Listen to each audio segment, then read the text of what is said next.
What's up, guys? Marcus from Core.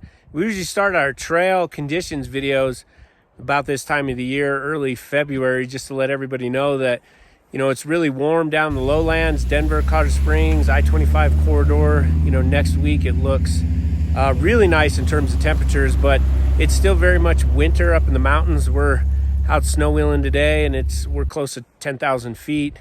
There's, multiple feet of snow in places, so it's going to be quite a while. And we'll take a look at some of the snow water equivalent charts for Colorado, and then even the emblem. But first, the snow water equivalent numbers, and we get those from the snowtail sites all across the western part of the U.S. and Colorado, really tell us some good information. You can look back at the historical data. So let's look at the overall snowtail site really quick for Colorado here. If we zoom in, Core is based out of Chaffee County, specifically Buena Vista there, so we can look at a number of the snowtails around and see what's going on. So these dark blue ones, you're looking at 150% plus of the median. And the median, the definition is like the middle of a set of numbers. So if you click on the chart there on the upper Taylor snowtail, look at this. So the current year that we're in right now, water year 2023, is the black line here.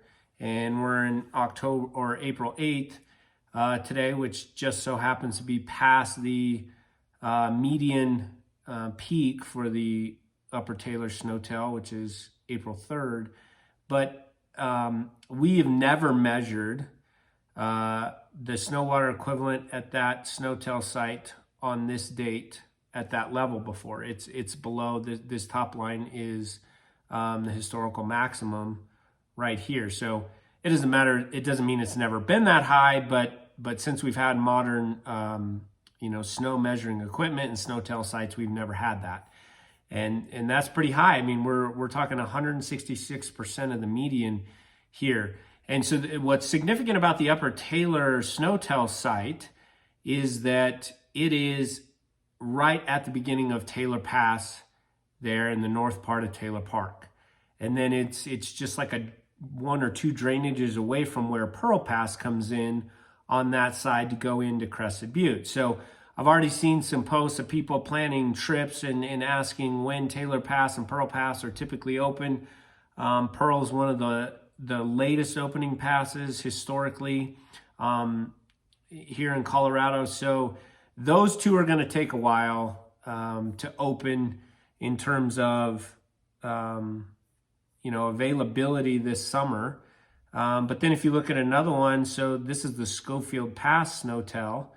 So if we click on that one, it's significant up here as well. That one has a little bit later date for the median peak, which is April 19th. But you can see it's clear up here near the top of the historical maximum.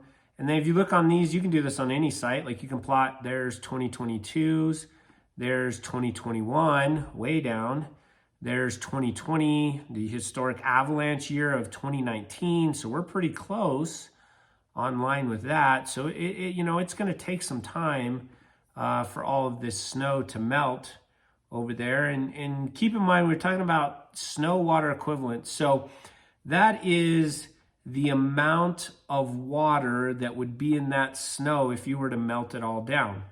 And let's look at this one. So this is the park cone. This is right out there by Taylor Reservoir. And these charts are really cool because you see the median peak is actually today, April 8th, but the second number there, 10.6. That's 10.6 inches of water, which is the snow water equivalent in the snowpack. And if you go clear up there to where we are today, April 8th, it's right now this year is nearly 15 inches of water in the snowpack over there. So that's going to be a while. Our side is, I say our side, the east side of the Continental Divide over here. So let's look at the St. Elmo one. We maintain and have adopted a whole bunch of trails over there in St. Elmo.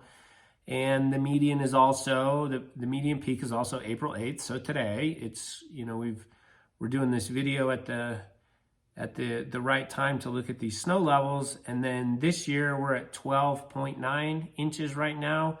The median peak is 11.5. So Obviously, we're 116% of that median peak. So you can see, based on a lot of this information, that it's going to be some time before we're, digging out passes and before things are fully passable in the state. There's another one that I like to look at on the USDA site, and these are river basin, the interactive graph. So like here you can select the state of Colorado. So let's select all the snow tails and plot that.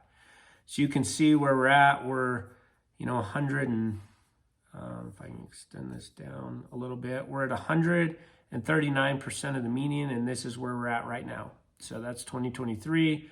We'll put up 2022 there in blue, 2021 in orange, 2020 in purple, and then the big year of 2019. So statewide, we're above where it was at that huge avalanche year. Sub-basins, these ones are cool too. So the upper Arkansas headwaters, that's where we're at in Chaffee County. Goes all the way up there through Lake County up to Climax. So if we open this one, pull it down through here, so you can see we're, pretty close to the peak in the entire headwaters. The median peak is April 16th. We're here at April 8th. So we've got a little ways to go. Historically, sometimes clear out here to May 10th. If we get snow late in the spring, you could see that. Some of these other ones, let's go to, the Western Slope just got pounded this year. So let's go to the Gunnison River Basin. And so you can see this one, everything out of the Gunnison River is clear up in here. So 25.3 in terms of inches of water in that snow. So these are the ones we like to look at. I'll throw a link accompanying this video if anybody wants to go through these USDA sites and look at stuff. It kind of helps us project out what's going on this year compared to previous years. Obviously, we don't know how hot the spring and early part of the summer is, which could melt a bunch of the snow. But it gives us a good idea to look back on some historical data.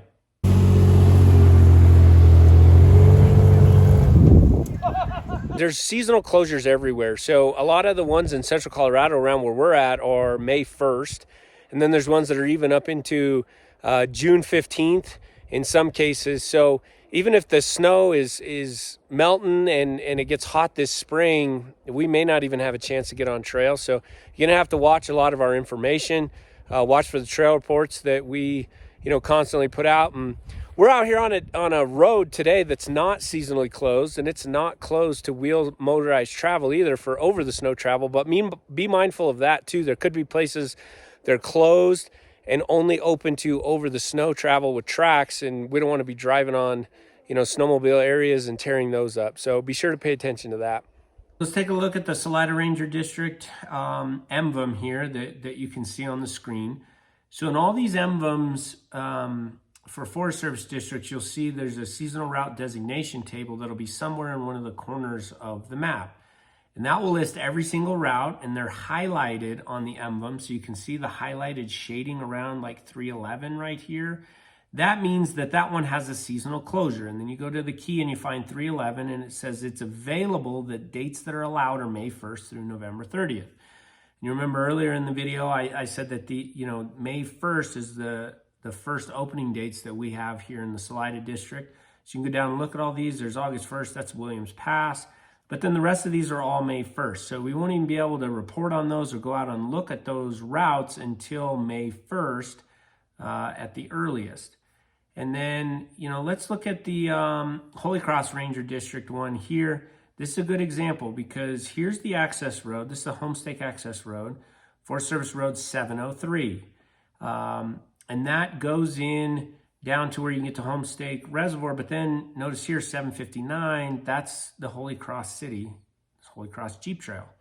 And the reason 703 is important is if you scroll over here to the bottom left, and then we go down, here it is, 703. Look at the date that it opens. So that's May 21st. So when we see every year, people are asking like, hey, how's the snow look? When's Holy Cross gonna open? Nobody's even gonna be able to access the Holy Cross entrance, the very first of the trail, until the access road down there opens for you to even get there. And that won't be till May 21st.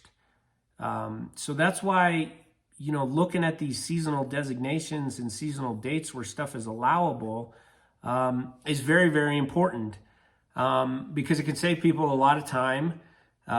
It can save people from asking questions about conditions, or even trying to go out there and then finding out that they haven't even opened the gates on one of these routes yet. So if you're looking at areas, try and go to the MVUM. It has all of the information on it. Look over there and see if there's a seasonal designation on one of the routes that you're looking for. There's your first report of the year. Have fun out there. Be sure to watch for our information when we start posting trails conditions.